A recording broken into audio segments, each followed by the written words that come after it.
मेरे मीठे बच्चों,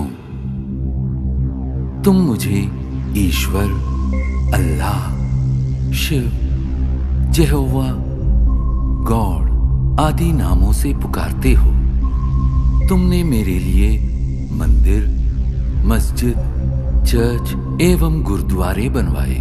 तुमने वेद शास्त्र और कई प्रकार की धर्म पुस्तकें लिखी। मेरे पास पहुंचने के लिए तुमने पूजा, अर्चना, तप आदि किए। तुमने मेरे नाम पर अनेक युद्ध किए और मेरे लिए कई त्याग व बलिदान दिए। लेकिन दुर्भाग्यवश न तो मुझे कोई भी प्राप्त कर सका और न ही मेरे पास पहुंच पाया।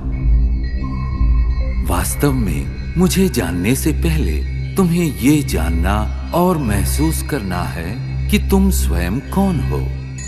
तुमने अज्ञानतावश स्वयं को भौतिक शरीर मान लिया है, इसलिए तुम जाति, धर्म, रंग, भाषा व राष्ट्रीयता के नाम पर भेदभाव करते हो। स्थूल नेत्रों से दिखाई देने वाला तुम ये नश्वर शरीर नहीं हो। तुम तो अविनाशी आत्मा हो, जो भ्रिकुटी के मध्य में स्थित होकर इस शरीर को नियंत्रित करती हो। अतः स्वयं को शरीर द्वारा कर्म करने वाली आत्मा अनुभव करो।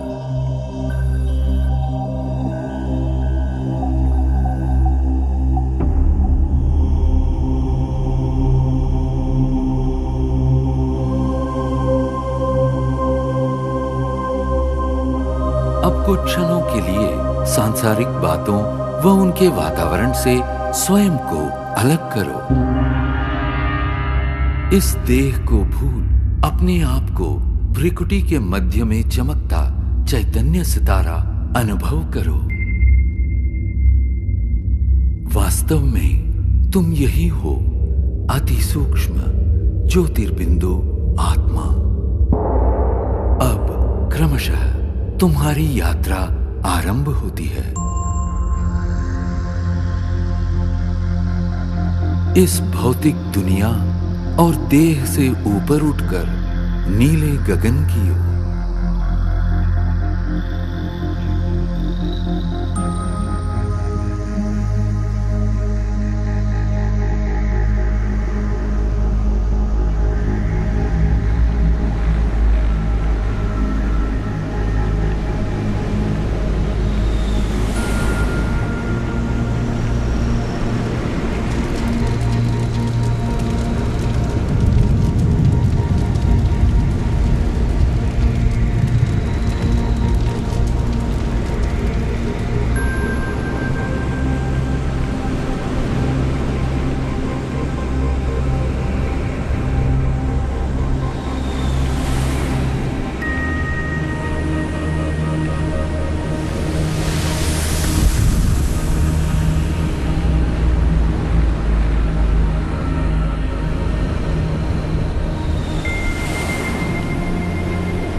सूर्य, चंद्र, तारागणों से भी पार अब तुम एक सुनहरे प्रकाश युक्त दुनिया में पहुंच चुके हो।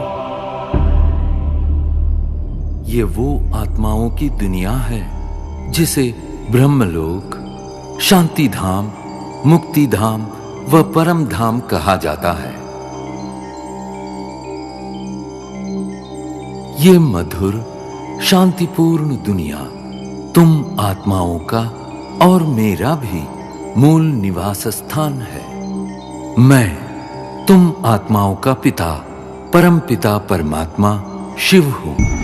तुम आत्माओं की तरह मैं भी अति सूक्ष्म हूं। ज्योतिर्बिंदु होते हुए भी ज्ञान गुणों में सिंधु के समान हूं। मैं सर्वशक्तिमान जन्म मृत्यु के चक्र से परे होने के कारण सदा पावन हूं। तुम सब आत्माएं मेरी प्रिय संतान हो।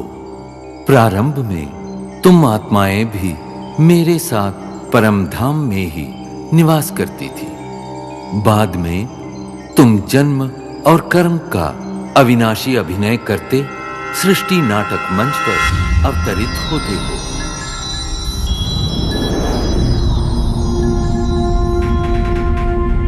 ये अनादि अविनाशी नाटक सतयुग, त्रेता युग, द्वापर युग और कलियुग 4 युगों में विभक्त है। प्रत्येक युग की अवधि समान रूप से 1250 वर्ष है और इस कारण पूरे कल्प की आयु 5000 वर्ष है। हर 5000 वर्ष में इस सृष्टि चक्र की हूबहू पुनरावृत्ति होती रहती है।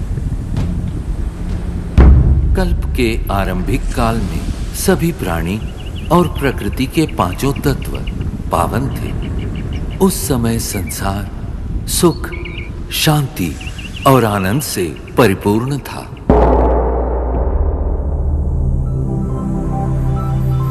यही वो समय है जिसे सतयुग और त्रेता युग के नाम से जाना जाता है, जहां तुम देवी देवता के रूप में रहते थे। इस 2500 वर्ष की अवधि को स्वर्ग, बैकुंठ, बहिष्त, जन्नत, पैराडाइज आदि नामों से जाना जाता है। सतयुग अर्थात स्वर्ण युग में श्री लक्ष्मी और श्री नारायण का अटल अखंड राज्य था। तत्पश्चात त्रेता युग अर्थात रजत युग में श्री सीता एवं श्री राम ने राज्य किया।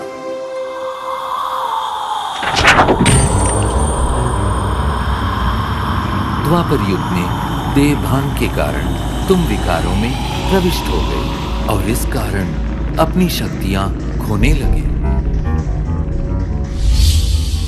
इस अवधि में भिन्न भिन्न धर्म पिताएं आए और अपना धर्म स्थापित किए।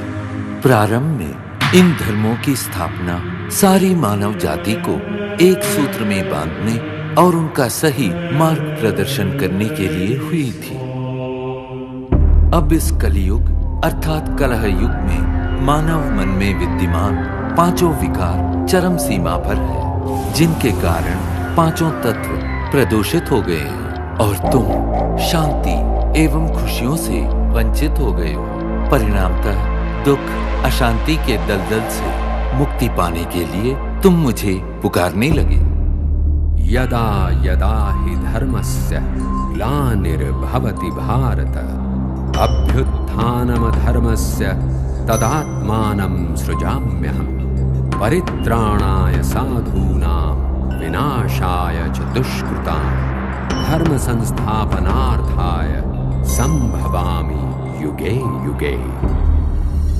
जब जब धर्म की ग्लानि होती है एवं अधर्म व पाप में वृद्धि होती है, तब तब सत धर्म की स्थापना और श्रेष्ठ विश्व नव निर्माण हेतु मैं धरती पर अवतरित होता हूँ।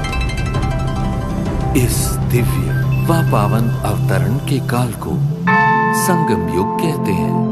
कलियुग और सतयुग के संगम का ये समय अत्यंत कल्याणकारी है। गीता में दिए इन वचनों के अनुसार अब भारत भूमि पर मेरा अवतरण हो चुका है। प्रजापिता ब्रह्मा के साकार मानवीय तन में मैं प्रविष्ट एवं सन्निविष्ट होकर सहज गीता ज्ञान एवं राजयोग द्वारा तुम आत्माओं को पावन बनाने का महान कार्य कर रहा हूं। अब तुम देह सहित देह के सर्व संबंधों को भूल स्वयं को आत्मा निश्चय कर मुझ परमपिता परमात्मा को याद करो। यही राजयोग है जिसके द्वारा तुम्हारे जन्म जन्मांतर के विकर्म दग्ध होंगे और तुम सर्वगुणों एवं सर्वशक्तियों से संपन्न हो जाओगे। याद रखो, प्रकृति के पांचों तत्व भी तुम्हारे इसी संपन्नता की प्रतीक्षा कर रहे हैं। मेरे प्यारे बच्चों, मैं वही हूं जिसे तुम अनेक वर्षों से खोज रहे हो। मैं तुम्हारा अनादि पिता हूं। मैं जो हूं, जैसा हूं, मुझे भली भांति पहचानो और मेरी श्रीमत पर चलो, ताकि आने वाले स्वर्णिम युग में तुम अनेक जन्मों का श्रेष्ठ भाग्य प्राप्त कर सको। ओम